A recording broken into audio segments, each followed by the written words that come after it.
if I give you a 5 minute, I'll be wrong anyway.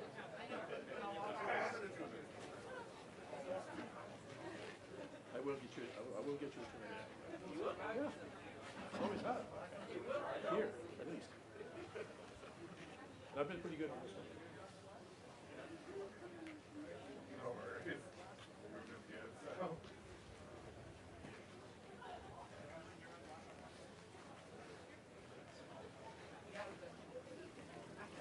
Et voilà.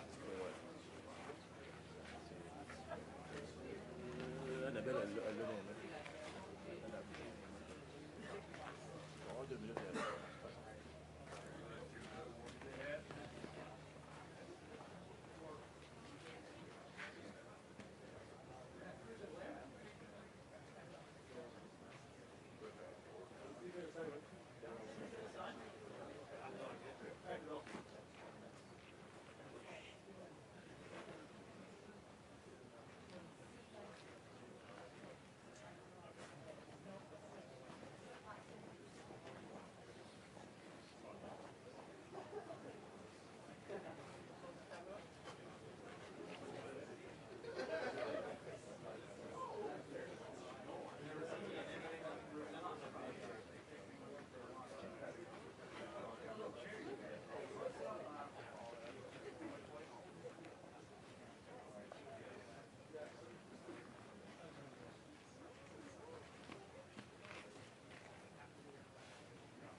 2 minutes. 2 minutes. Annette? No.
I'll wing it.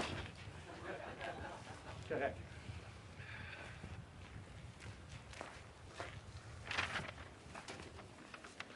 So I thought it might be fun for us to do this again. Bon matin. Every morning I've woken up as Prime Minister. I've been inspired by the resilience, the generosity, and the determination of Canadians. It is the driving force of every single day I have the privilege of serving in this office. That is why, since 2015, I've fought for this country, for you, to strengthen and grow the middle class. Why we rallied to support each other through the pandemic, to advance reconciliation, to defend free trade on this continent, to stand strong with Ukraine and our democracy, and to fight climate change and get our economy ready for the future. We are at a critical moment in the world. Mes chers Canadiens, à chaque matin, je me suis réveillé en tant que Premier ministre, inspiré par la résilience, la générosité et la détermination qui nous caractérisent si bien en tant que Canadiens. C'est ce qui me motive à chaque jour où j'ai le privilège de servir dans ce poste. C'est pourquoi, depuis 2015, je me suis battu pour ce pays, pour vous, pour renforcer la classe moyenne. Pourquoi nous nous sommes mobilisés en tant que Canadiens pour se soutenir les uns les autres pendant la pandémie, pour faire progresser la réconciliation, pour défendre le libre-échange sur notre continent, pour notre soutien inébranlable de l'Ukraine et de la démocratie, et pour lutter contre les changements climatiques et préparer l'économie de l'avenir. Nous traversons vraiment un moment critique dans le monde. My friends, as you all know, I'm a fighter. Every bone in my body has always told me to fight because I care deeply about Canadians, I care deeply about this country, and I will always be motivated by what is in the best interest of Canadians. And the fact is, despite best efforts to work through it, Parliament has been paralyzed for months after what has been the longest session of a minority parliament in Canadian history. That's why this morning I advised the Governor-General that we need a new session of Parliament. She has granted this request, and the House will now be prorogued until March 24th. Over the holidays, I've also had a chance to reflect and have had long talks with my family about our future. Throughout the course of my career, any success I have personally achieved has been because of their support and with their encouragement. So last night over dinner, I told my kids about the decision that I'm sharing with you today. I intend to resign as party leader, as Prime Minister, after the party selects its next leader through a robust, nationwide, competitive process. Last night, I asked the President of the Liberal Party to begin that process. This country deserves a real choice in the next election, and it has become clear to me that if I'm having to fight internal battles, I cannot be the best option in that election. Mes chers amis, comme vous savez, je suis un fighter. Dans mon fort intérieur, je me suis toujours battu parce que je me soucie profondément des Canadiens. Et je serai toujours motivé par ce qui est dans le meilleur intérêt des Canadiens. Et le fait est que malgré tous les efforts déployés pour passer à travers, le Parlement est paralysé depuis des mois, après ce qui a été la plus longue session d'un Parlement minoritaire dans l'histoire de notre pays. C'est pourquoi ce matin, j'ai rencontré la gouverneure générale pour lui faire savoir que nous avions besoin d'une nouvelle session du Parlement. Elle a accédé à ma demande et la Chambre sera donc prorogée jusqu'au 24 mars. Pendant le temps des fêtes, j'ai également eu l'occasion de réfléchir et d'avoir de longues conversations avec ma famille quant à notre avenir. Tout au long de ma carrière, tout le succès que j'ai eu personnellement est dû à leur soutien et à leurs encouragements. Donc hier soir, au souper, j'ai partagé avec mes enfants la décision que je partage avec vous tous aujourd'hui. J'ai l'intention de démissionner de mon poste de chef du Parti libéral du Canada et de Premier ministre une fois que le parti aura choisi son prochain chef à l'issue d'un processus national, rigoureux et compétitif. Hier soir, j'ai demandé au président du parti de commencer les étapes nécessaires. Le pays mérite un choix clair et réel lors des prochaines élections. Il est devenu évident pour moi que si je dois me concentrer sur des batailles internes, je ne peux pas être la meilleure option lors de ces élections. Le Parti libéral du Canada est une institution importante dans l'histoire de notre grand pays et de notre démocratie. Un nouveau premier ministre et chef du parti portera les valeurs et les idées du Parti libéral dans la prochaine élection. J'ai hâte d'observer le déroulement de ce processus dans les mois à venir. Nous avons été élus pour la 3e fois en 2021 pour renforcer l'économie après la pandémie et faire progresser les intérêts du Canada dans un monde complexe. Et c'est exactement ce que je vais continuer à faire, ce que nous allons continuer à faire pour les Canadiens. The Liberal Party of Canada is an important institution in the history of our great country and democracy. A new Prime Minister and leader of the Liberal Party will carry its values and ideals into that next election. I'm excited to see the process unfold in the months ahead. We were elected for the 3rd time in 2021 to strengthen the economy post-pandemic and advance Canada's interests in a complicated world. And that is exactly the job that I and we will continue to do for Canadians. Merci beaucoup, mes amis. Thank you, Prime Minister. We'll now go to questions, starting with Laurence Martin, Radio-Canada. Bonjour, Monsieur Trudeau. Vous vouliez le faire, ce combat contre Pierre Poilievre. Des batailles internes, il y en a dans votre parti depuis plusieurs mois déjà. Pourquoi est-ce que vous décidez d'abdiquer maintenant? Qu'est-ce qui vous a fait changer d'avis? Comme vous savez, je ne suis pas quelqu'un qui recule facilement devant un combat, surtout un combat si important pour le parti et pour le pays. Mais je fais ce job parce que l'intérêt des Canadiens et le bien-être de notre pays, de notre démocratie, me tient à cœur. Et c'est devenu clair que je ne peux pas être le chef dans les prochaines élections à cause des batailles internes. En suivi, As you all know, I am a fighter, and I am not someone who backs away from a fight, particularly when a fight is as important as this one is. But I have always been driven by my love for Canada, by my desire to serve Canadians, and by what is in the best interest of Canadians. And Canadians deserve a real choice in the next election. And it has become obvious to me with the internal battles that I cannot be the one to carry the Liberal standard into the next election. Vous êtes au pouvoir depuis près de 10 ans.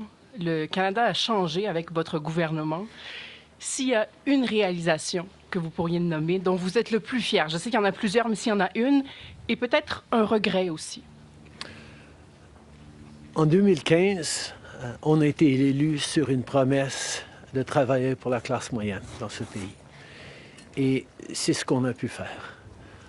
On a réduit la pauvreté, on a aidé énormément les familles, on a créé une économie qui fonctionne pour bien plus de monde en se préparant pour un avenir et plus numérique et où les changements climatiques vont avoir un plus grand impact.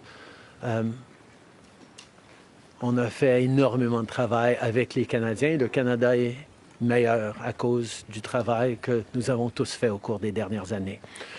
Un regret, je continue à penser que si notre système électoral aurait été changé pour que les gens puissent mettre un premier, un deuxième, un troisième choix sur le bulletin, les partis auraient passé plus de temps à regarder les points qu'ils avaient en commun pour être les deuxième ou troisième choix des voteurs plutôt que de voir la polarisation que nous avions. Mais je ne pouvais pas de façon unilatérale changer notre mode de scrutin dans ce pays. next question. We got elected in 2015 to fight for the middle class, and that's exactly what we've done over the past years. We reduced their taxes, we increased the benefits to families, we made sure the economy was focused on working for everyone and not just a few, and that has changed. That has dropped poverty rates in Canada, that has brought more people into the workforce, that has moved us forward on reconciliation in a way that has deeply improved the opportunities and success of Canadians despite the incredibly difficult times the world is going through right now. There's lots more work to be done, and I know that this party and this country and Canadians will keep doing it. If I have one regret, particularly as we approach this election, well, there are probably many regrets that I will think of, but I do wish that we'd been able to change the way we elect our governments in this country so that people could simply choose a second choice or a third choice on the same ballot, so that parties would spend more time trying to be people's second or third choices, and people would have been looking for things they have in common instead of trying to polarize and divide Canadians against each other. I think in this time, figuring out how to pull together and find common ground remains something that is really important for democracies. But I could not change unilaterally, without support of other parties, our electoral system. That wouldn't have been responsible. Prochaine question. Tonda McCharles, Toronto Star. Prime Minister, up until 3 weeks ago, you were intending to stay, and it seems that the event 3 weeks ago of Ms. Freeland coming out and saying you were firing her as your finance minister was the catalyst that brought us here today. So can you explain your side of what happened there? Chrystia has been by my side for close to 10 years now. She has been an incredible political partner through just about everything we have done as a government and as a party over the past decade. I had really hoped that she would agree to continue as my Deputy Prime Minister and take on one of the most important files that not just this government but this country is facing. But she chose otherwise. In regards to what actually happened, I am not someone who's in the habit of sharing private conversations. Chrystia a été depuis presque 10 ans maintenant à mes côtés en tant que partenaire politique essentiel à presque tout ce qu'on a réussi en tant que gouvernement, en tant que parti. J'aurais vraiment souhaité qu'elle choisisse de continuer en tant que ma vice-première ministre et qu'elle prenne un des dossiers les plus importants auxquels les Canadiens et notre gouvernement vont faire face dans les mois à venir, d'ici les prochaines élections. Mais elle n'a pas voulu. Mais par rapport aux détails, je ne suis pas quelqu'un qui partage les détails de conversations privées. You spoke about the Liberal Party as an institution and the internal battles right now, but I'm wondering if you feel that another leader will have more success than you will at beating Pierre Poilievre in the next campaign. Pierre Poilievre's vision for this country is not the right one for Canadians.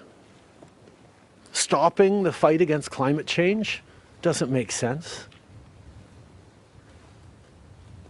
Backing off on the values and strength in diversity that Canada has always worked to pull itself together on is not the right path for the country. Attacking journalists, the CBC institutions, that's not what Canadians need in this moment. We need an ambitious, optimistic view of the future, and Pierre Poilievre is not offering that. And I look forward to the fight as progressives across this country stand up for the kind of vision for a better country that Canadians have always carried, despite the tremendous pressures around the world to think smaller, to veer towards the hard right, and to be less ambitious for what we can be and do as a country when the world really needs Canada. That's not an answer, though. Yes or no? Is there another leader that could beat him? Absolutely. Sur le leader? Oui. Est-ce que vous Pierre Poilievre. En français, s'il vous plaît, merci. Pierre Poilievre a une vision profondément petite et erronée pour ce pays, si même on accepte qu'il ait une vision, de reculer sur les droits fondamentaux, d'arrêter la défense, la lutte contre les changements climatiques, de ne pas investir dans une économie plus verte, plus inclusive, de toujours chercher des divisions entre les Canadiens plutôt que de rassembler pour faire face à l'avenir de façon optimiste et ambitieuse. C'est pas le bon choix pour les Canadiens. Et j'ai hâte de faire partie, de continuer de faire partie d'un mouvement progressiste qui va envisager un avenir meilleur pour les Canadiens sur l'optimisme et le travail que les Canadiens ont toujours fait pour bâtir un monde meilleur. Next question. Hélène Buzetti, les corps d'information. Bonjour, M. Trudeau. Il y a 16 ans, en décembre 2008, Stephen Harper a prorogé le Parlement pour s'éviter un vote de confiance qu'il savait qu'il allait perdre parce que les 3 partis d'opposition allaient voter contre lui. Exactement comme la situation dans laquelle vous vous trouvez aujourd'hui. À l'époque, le chef libéral, Stéphane Dion, avait dit, puis je le cite ici, que c'était une entrave à la Constitution et un affront à la démocratie. Alors, j'aimerais savoir pourquoi ce qui était mauvais pour les conservateurs de Stephen Harper devrait être bon pour les libéraux de Justin Trudeau. La gouverneure générale, en 2008, avait correctement conclu que la Chambre venait juste d'accorder leur confiance de façon formelle au gouvernement de M. Harper, malgré même une lettre signée qui était un document politique, la voix de la Chambre compte. Or, avant d'arrêter le travail à la Chambre pour les fêtes, on a gagné 3 votes de non-confiance, 3 votes de confiance, et nous allons devoir retester la confiance de la Chambre dès le mois de mars pour passer les éléments budgétaires nécessaires pour faire fonctionner le gouvernement. In English, please, sir. In 2008, the Governor General correctly concluded that because the very last times in the previous weeks that the confidence of the House had been tested, it had passed that confidence test, Stephen Harper continued to have the confidence of the House. And it actually would bear out because as soon as they came back from the prorogation, Stephen Harper won a confidence vote once again. So a political document or political speeches doesn't carry the kind of weight that winning a confidence vote means. But this prorogation will take us only into March, and there will be confidence votes in March in the passing of supply that will allow Parliament to weigh in on confidence in a way that is entirely in keeping with all the principles of democracy and the workings of our strong institutions. Mais avec respect, M. Trudeau, y a-t-il pas quelque chose un peu antidémocratique de suspendre la possibilité du Parlement d'exprimer sa non-confiance le temps que votre parti se cherche un sauveur? Est-ce qu'il ne devrait pas plutôt juste se référer aux électeurs et de déclencher dès maintenant une élection? Hélène, je pense que tu as très clairement vu, comme tout le monde dans la galerie de presse parlementaire, à quel point le Parlement ne fonctionne plus depuis plusieurs mois. On est pogné dans une question de privilège, il y a des motions d'obstruction constantes et on a pu très peu accomplir pendant les derniers mois au Parlement. Le Parlement a besoin d'un reset, a besoin de se calmer un peu les pompons pour se remettre au travail pour les Canadiens et pas à faire de la petite politique constante, ce qu'on est en train de voir des conservateurs. Donc, ce reset a 2 éléments. Une prorogation pour que, justement, on recommence avec une fraîche approche au Parlement. Et deuxièmement, oui, le Parti libéral va entamer un leadership parce que je m'attends à ce que si c'est pas moi qui va mener le parti dans les prochaines élections, la polarisation qu'on voit actuellement au Parlement devrait aussi se calmer un petit peu. Les Canadiens ont besoin d'un Parlement qui fonctionne, particulièrement dans ce moment complexe, et ces 2 éléments vont représenter le reset nécessaire pour le Parlement. En anglais, mais si vous pouvez dire pourquoi pas une élection, vous ne l'avez pas dit. The parliamentary press gallery and anyone who's been watching politics closely over the past months will know that Parliament has been entirely seized by obstruction and filibustering and a total lack of productivity over the past few months. We are right now the longest-serving minority government in history, and it's time for a reset. It's time for the temperature to come down, for the people to have a fresh start in Parliament, to be able to navigate through these complex times, both domestically and internationally. And the reset that we have is actually 2 parts.